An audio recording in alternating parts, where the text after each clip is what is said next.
Welcome to Assisting Families Through Life Transitions, brought to you by allceus.com. In clinical practice, we all end up working with people, usually when they're going through periods of life transition. The Flower and Power model is a comprehensive approach which will help guide your efforts to help people through a life transition. The core of the Flower is the Clinician-family partnership. You notice I said family and not individual, because the individual does not operate in a vacuum. The stem symbolizes advocacy activities and policy changes. When you're working with a family, oftentimes you'll come across issues that really need to be addressed. Some of our legislation in the past 10 or 20 years has come from the Clinician-family partnership, identifying a need for family medical leave, identifying the validity of paternity leave. The leaves symbolize vision, values, and principles. We'll talk more about each of these as we go through the slides. The petals mean to assess family needs, sustain a caring environment, identify resources and support, and educate the family. Assessing family needs. We'll start with that one. What does that mean? That means to assess what they need in relationship to what's going on and what they want. We may have certain ideas about what their needs are, but the family has very concrete ideas about what they think needs to happen. So within a caring environment, you need to find out about what those needs are. It's important for you to identify resources and support for the family. The family, again, probably knows what they think they want or they think they need to happen, but oftentimes they don't know how to make that happen. They know they need respite care, but they don't know how to make that happen. Life transitions don't always have to be negative things. They can also be positive things, like the birth of a child. So for instance, a new mother coming home with her child for the first time may need resources and support to get through the first, 3 months or so. Many hospitals have new parent education programs, new mother breakfasts, anything that can help that mother connect with other new moms and supportive people in the community. And educate the family, not only the patient, but the family, about whatever the issue is that you're dealing with, whether it be a loved one who's been diagnosed with cancer, somebody with substance abuse issues, or bringing home a new child. What can the family expect? What types of challenges might the family have to deal with, or at least decide whether they want to deal with, or if it's going to be an issue? The roots of the flower symbolize grounding in responsibility, resources, respect, results, and recognition. Responsibility means taking responsibility for what you tell the client you're going to do, what you tell the family you're going to do. It also means empowering them to take responsibility to help themselves. Resources, again, means helping them find the resources they need, but also helping them recognize that they have a whole lot more inherent strengths and resources than they may realize. Respect. Respecting the family's point of view, respecting the family's culture, and respecting the family's wishes and desires to the best of your ability. Now, there may be sometimes you cannot necessarily go along with what they want because it's either against the law or against medical advice, and you have to advise them of that. That doesn't necessarily mean that you tell them they're wrong, but it may be something that you can't support. Results. Ultimately, we want the family to have a good transition and a higher quality or an equal quality of life. Those are your results. How you get there is going to vary from person to person, but you need to start the process working with that family with an end goal in mind. How do they see this transition resolving itself? What do they see coming out of it? And recognition. recognition of people's strengths, wishes, cultures. It's important to recognize families as unique units. Not every family is comprised of the same people, holds the same values. There are a lot of differences, and you also need to be able to recognize weaknesses or areas within the family that may need additional bolstering. In the clinician-family partnership, recognizing the family assessment of the situation is essential. What do they think is going on? How do they see this playing out? What is their take, for lack of a better word? And respect the important role of the family. The family is there 24 hours a day, 7 days a week. The family is going to be there long after you're gone, and they were there long before you came. So they have a role in what's going on. They have an influence. All systems want to retain some sort of homeostasis. So even if it seems that most everything revolves around the identified patient, you need to step back and see how the family is influencing that person. It's also important to determine the desired degree of family involvement. In certain cases, like the birth of a new child or someone who's terminally ill, the family may be wanting to be very involved. In the cases of substance abuse, a lot of times the family doesn't want to be involved. By the time they get to residential treatment or intensive outpatient, the family is over it. They are washing their hands of the patient, and they need to see some proof before they can get back involved. That doesn't mean that they won't be involved, but the clinician can help identify, okay, what does Sam need to do in order to prove to you that he's working on this time, and in order to get you involved in treatment? What needs to change in order for you to want to have more involvement and be able to support Sam through this change, through the treatment process? Through this, you'll need to negotiate the roles of the clinician and family within the partnership. Sometimes the clinician will have a lead role. The family they're going to be throwing their hands up in the air. They're not going to know which way to go next. They're not going to know what to expect. And it's the clinician's role to educate the family about what to expect and help them navigate to a point where they're ready to make decisions about what needs to happen next. So it's our job to provide them informed consent for whatever is going to happen, and then help them through the next step. Once they decide on a course of action, they may need help accessing resources.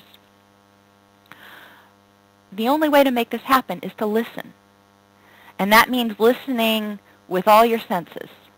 Pay attention to nonverbals, how people interact. If it's a situation where you've got a patient maybe in a hospital bed, or you've got a new mom and a baby, and the family is gathered around, pay attention to who stands to the back, who goes up forward, who's the one that feels the need to caretake, and what role does each person play in the family. There's going to be a caretaker. There's going to be the person who's more detached and focused on the intellectual aspects of what's going on. How many days is the person going to be in the hospital? How much is it going to cost? How are we going to pay for it? What do we need to do to transition them out, housing or whatever? There are going to be the practical people and the emotional people. At this point, you can recognize family patterns, and instead of criticizing, hopefully you would never do that, someone for being more practical and not being able to get as emotionally engaged, highlight those family strengths. Help that person use their strengths. Okay, if they feel that trying to fix it, do what they can to manipulate the situation in a good way. If that's what they need to do, then let them focus on that. Let them file the hospital paperwork. Let them start finding a place for the person to move into. Let them handle the practical aspect. There are going to be other people who are too emotionally involved, needing to caretake, and they are not going to be able to think straight enough to handle the practical stuff. So help the family figure out who can handle what, and roles may swap throughout. As people go through the process of adjusting to a transition, there's a loss, there's a grief, there's a change. They're losing the homeostasis that they once had. Now, it's not necessarily a bad thing, but it means they've got to step back and regroup.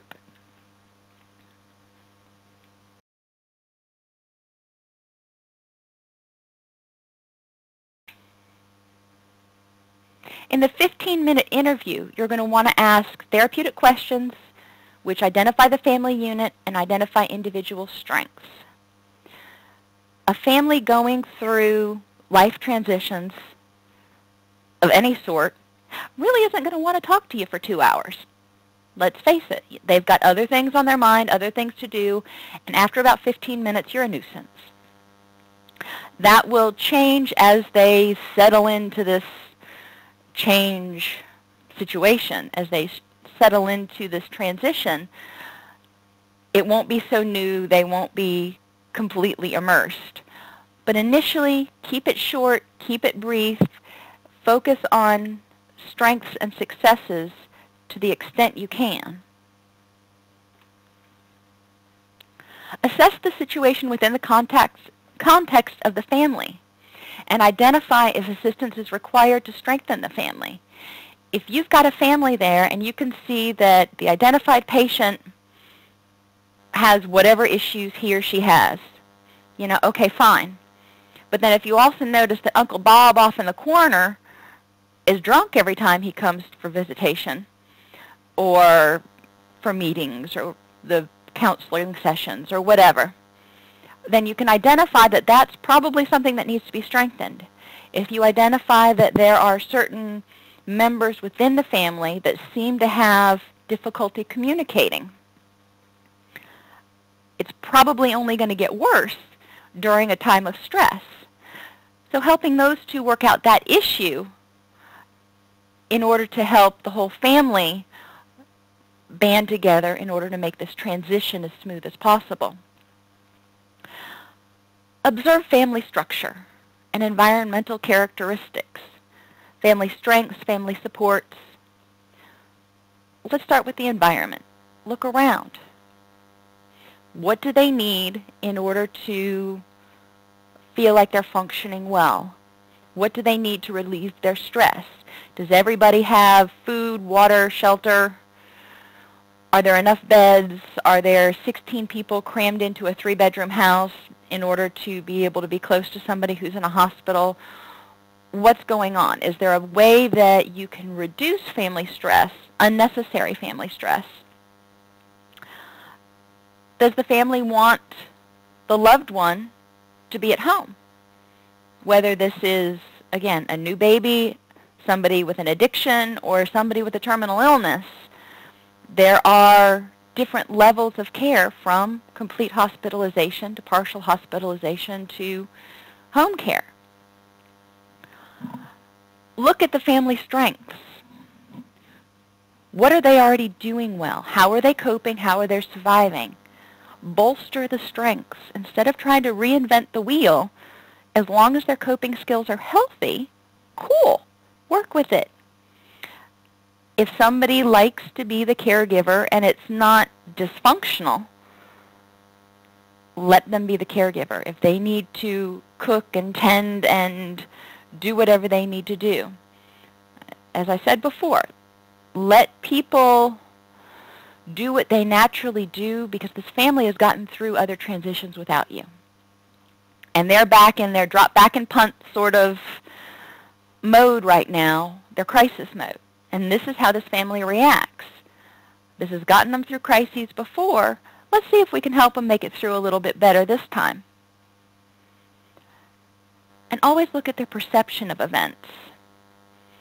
In the case of a terminal illness, are they blaming somebody? Generally, there's a period where you go through the anger period, and they may blame their higher power, they may blame the patient, they may blame themselves, they may blame the doctor, they may blame all of the above. Is this something that could have been prevented? Is there guilt? Is there resentment? Or do they believe that this is just all part of the great circle of life, for happy or for sad? What's their perception, and how do they perceive this impacting their future life? The person with cancer may be terminal and may not be there anymore. The person who comes home with a new baby is going to have a new family member, a new mouth to feed, a new personality in the family, and more responsibilities. That's not necessarily a bad thing. And the person with the addiction, there's a lot of different perceptions about addiction, be it willpower or disease model or whatever. People have their own ideas of where addiction comes from. And if they came from a family where there's a history of addiction, they also have feelings associated with addiction. So if Uncle Bob was an alcoholic the whole time Susie was growing up, but he was pretty benign and he just kind of acted stupid, then Susie may not have real negative associations. But if Uncle Bob was a raging, angry alcoholic and broke things and people, then Susie may have a very different reaction, a very different perception of what alcohol use and alcohol abuse can do to a family. It's important to look at the big picture.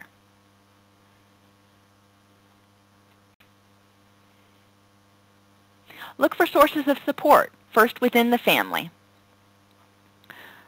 In the nuclear family, who can support whom? Everybody needs to have a support. Nobody can do it alone. Nobody can be the big, strong one forever all by themselves. And there's generally one person that tries to carry the weight of the world on their shoulders. Try to help everybody identify somebody that they can count on.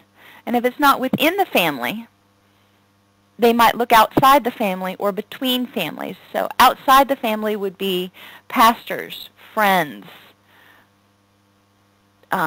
neighbors. Between families would be looking to your in-laws or looking to people who are not within the immediate nuclear family. What can Cousin Jim Bob do? Do I even want them involved? How can somebody that I haven't talked to in 15 years pitch in, or would they even want to pitch in? So have them investigate these things. Have them identify sources of support. And sometimes it also doesn't have to be a person per se. It may be their higher power. They may feel a sense of peace when they go to church. They may just need to go get away. They may need to go exercise or do something to de-stress to come back and be able to deal with things. So help them identify what will help them de-stress and where their sources of support are. You want to look at the issues within the family. Are there issues? We already talked about that. Are there people within the family who also have other diagnoses? Are there people within the family who are trying to intentionally or unintentionally sabotage the identified patient? What are their concerns? Some people may have concerns about finances. Some people may have concerns about privacy. Some people, some cultures even, don't really like mental health type people being involved, and they have a sense of vulnerability. And some people have a sense of vulnerability in the presence of medical personnel. They don't trust them. So what are their concerns? Where do they feel vulnerable? And how can you alleviate that? Open disclosure, education, and a good relationship is the first step to alleviating a lot of that. And identify their information needs. They may not want to know the 16-page explanation of what melanoma is and all the different stages and this and that and what the treatment options are and what clinical trials may be going on in South Carolina. What information do they need or want to know? And generally it's going to be pretty specific to their situation. Don't overload them at first. If they want more information, leave the door open. Tell them you're always there as a resource, but don't overload them at first. And make sure to present the information both verbally and in writing so they can digest it slowly. It's important for clinicians to recognize your own assumptions and values about families' cultural beliefs and adjust your care accordingly. Not everybody grew up in a family like yours. Families are unique, diverse, and they change over time. Families also often change in response to transition. So even if you've been working with this family for, maybe they've been a patient of yours for 10 years, and I'm assuming you're a nurse, the way they behaved then may be very different than now. They may have new children in the family, grandma may have moved in, this transition, whatever it may be throwing the family for a loop or making them change. So don't assume that you know exactly what's going to happen and how the family is going to react. Remember that families have expert knowledge which help them determine their own needs and respond to expected and unexpected events. They've done it before. They did it without you. They'll do it again without you. It would be nice if somewhere along the way we might be able to help them make the transition a little easier and tune up some of their tools. But it's important to support them in their choices and to support family situations. Finally, it's important to recognize that family members and clients may have different and conflicting needs. And it's very hard when you're working within a family that has different and conflicting needs to find your place. And it's your job at that point to help them open up a dialogue about who needs what to happen. Ultimately, the patient, assuming he or she is an adult and competent, is going to decide on his or her own course of care. So supporting the patient as much as you can, but you don't want to seem like you're taking sides. Also listening to the family and supporting them and trying to help them express their needs and wants and rationales so at least they can all be heard. They may agree to disagree, but at least if they can communicate, that's a big step.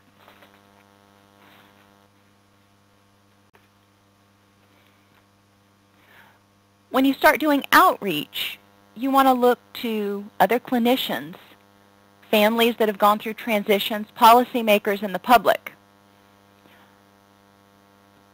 I can't begin to guess, nor can you probably, how many different unexpected life events that might come up and how to handle them.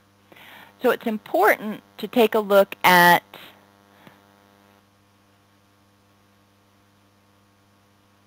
other people's perspectives and see exactly what's going on from their point of view.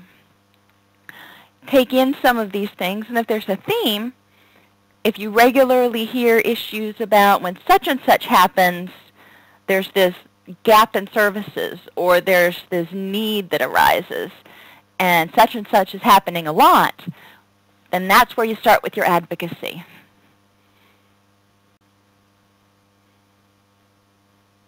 We've been talking a lot about the clinician-family partnership, but it's also vital in order for this to happen to have happy, healthy staff and a workplace environment that's supportive. Because working from this framework, while it has been shown to produce wonderful results, isn't as billable hour driven as a lot of other approaches are. The workplace needs to ensure that the staff is oriented to family-centered care and can effectively access resources and provides help for clinicians to access professional development and information. Once the meta concepts are in place, then we're down to staffing levels and placement. You want to promote effective, efficient service. You also want to ensure that you're not duplicating services. If you have 15 clinicians and they're all writing fact sheets on depression, that's not effective. One clinician should write it and disseminate it to all other 14 clinicians.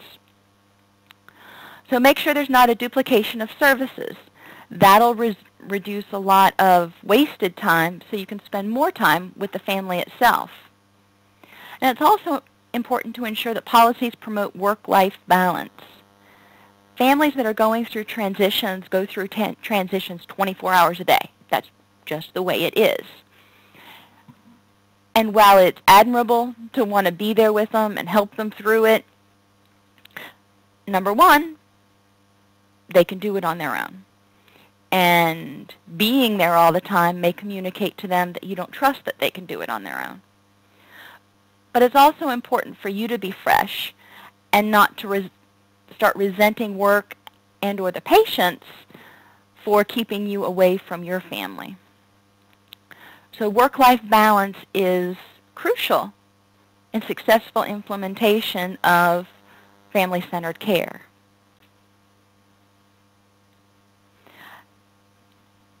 Some people will feel more or less comfortable with advocacy, but it needs to be done by someone. Maybe that's your vice president. Maybe that's your PR director. It doesn't necessarily have to be a clinician, but that person needs to be pointed to the issues that need to be advocated for. Consistency in funding for respite care. So often, in times of transition, whether it be hospice care or somebody who's got Alzheimer's disease or somebody with an addictive disorder or a new baby or whatever, these are all transitions. And the people who are family members that are supporting the patient are going to need a break. And there's a great lack of respite care available for these people that need a break. So it's important to help people find funding, find consistent funding, and the ability to do what they need to do to take care of themselves so they can best take care of the patient. It's important to advocate about the legitimacy of family caregivers. Children who end up caring for their parents. Fathers who take time off after the birth of a baby to help mom get through the first 3 months when the baby's not sleeping, and to help the rest of the family get through the transition. Because even bringing a baby home, even though it's a wonderful thing, especially if there are other children involved, it just throws a whole monkey wrench into the works because everybody's got to reestablish their power structure. Who's the older brother? Who's the middle child? Who's the this? Who's the that? Who gets the most attention? Everything's disrupted. And it's helpful if the family can be together as a unit in order to negotiate those new boundaries.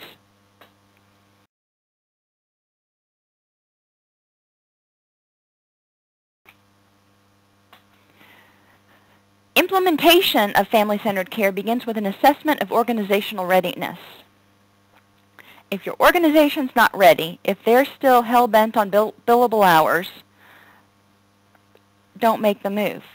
Because once you make the move, it's all or nothing. You can't do billable hours and family-centered care and do either one well. again, your results with family-centered care will be very high, and you'll have a very high success rate, which ultimately will mean the patient needing fewer services in the future if you have a positive resolution the first time. But it's important to be able to articulate that to your direct and indirect members, i.e. insurance companies, payors, state and federal agencies who fund you. People are going to need to be dedicated because there will be hiccups. Whenever you make a transition in how you deliver services, there are going to be hiccups. No matter how hard you plan, no matter how many dry runs you go through, it's impossible to predict every single situation. So there needs to be dedication of not only senior management, but also of the people on the front lines to say, okay, this doesn't feel quite as good right now, but I know what we're headed for. And the people on the front lines need to communicate to the people who aren't on the front lines what needs to happen. And there needs to be opportunities for personal reflection. Once you move to this philosophy, how do you feel within your job? Is it more fulfilling to be able to help a family through a life transition as opposed to just kind of seeing them and checking the block? Obviously, I'm biased in that respect. Key steps in implementing a best practice include assessment of environmental readiness, planning and implementing the evaluation, identifying and securing required resources for implementation. That's a fancy way of saying get the money for it, because most of the time that's what it's going to come down to. You need to have a structure in place first, and structure costs money. Identify a well-developed, evidence-based clinical practice guideline. If you're going to help families through transitions, this is sort of the meta concept, this idea of family-centered transitions. But then for each problem or issue that you're dealing with, there are best practices. There are best practices for substance abuse. There are best practices for hospice care. There are best practices for whatever you can think of. People have done research, and it's a travesty we don't investigate that more because it's out there. If you go to health.org, you can find a lot of research on the best practices for treating co-occurring disorders, for treating pregnant women with addiction issues, for treating people with trauma issues. And it's also important to identify and engage stakeholders.